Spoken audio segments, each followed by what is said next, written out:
Bonjour! Il y a plusieurs mois, ton école a dû fermer ses portes. Et comme les autres élèves, tu t'es retrouvé chez toi pour gérer tes apprentissages. Du jour au lendemain, tu as dû t'adapter et changer tes habitudes. Peut-être que ça n'a pas été facile pour toi. Ou peut-être que tu as mis en place des astuces qui ont fonctionné et que tu pourrais utiliser à nouveau. À présent, il est possible que ton école doive mettre en place un enseignement qu'on appelle hybride, c'est-à-dire qui alterne des moments à l'école et d'autres à distance. Les professeurs vont s'organiser ensemble pour assurer tes apprentissages dans de bonnes conditions. Cette vidéo te propose des pistes pour t'aider à continuer à apprendre à domicile et pour garder le rythme de l'école. Tu peux bien sûr piocher dans ces pistes et choisir celles qui te conviennent. Nous aborderons les points suivants: la gestion de l'espace, la gestion du temps et l'utilisation d'un outil numérique. Si tu ne disposes pas d'un endroit pour travailler, si tu n'as pas de matériel ou de connexion Internet, tu peux te renseigner auprès de ton école. Certains lieux sont mis à disposition des élèves. À ton domicile et avant de commencer ton travail, demande-toi où tu seras le mieux installé. Il est important de trouver un endroit où tu te sens bien. À quoi ressemble cet endroit?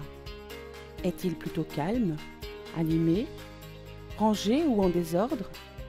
Peu importe, c'est à toi de choisir ce qui te convient le mieux. Au cas où tu partages ton environnement avec d'autres personnes, pourquoi ne pas réfléchir ensemble à l'organisation de votre espace? Tu peux aussi penser à ton environnement sonore. As-tu besoin de silence pour travailler? Ou préfères-tu un fond musical?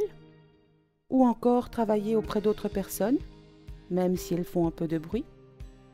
C'est toi qui te connais le mieux. Tu le sais, faire ces travaux à domicile demande de gérer son temps. Si un horaire t'a été communiqué en début d'année par l'école, celle-ci a peut-être décidé de poursuivre les apprentissages selon l'horaire habituel. Cela peut t'aider.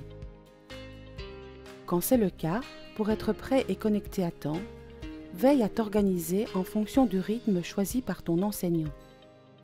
Par exemple, assure-toi d'avoir à disposition tout ce dont tu as besoin et connecte-toi quelques minutes avant le début de ton cours.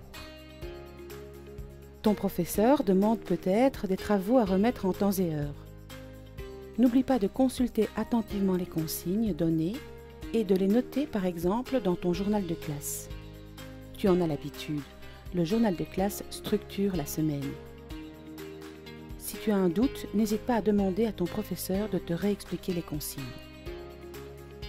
Tu vas probablement utiliser aussi les outils numériques. Peut-être as-tu été formé pour utiliser ces outils, peut-être pas. Si c'est le cas, pas de panique. C'est normal que tu aies besoin de temps pour te familiariser avec ces outils. Tu peux toujours demander de l'aide aux enseignants pour apprendre à les utiliser correctement. Pour te connecter à une plateforme d'apprentissage, tu auras besoin de connaître ton identifiant et ton mot de passe. Fais attention à ne pas les perdre et évite de les communiquer à n'importe qui. Protège ton identité numérique.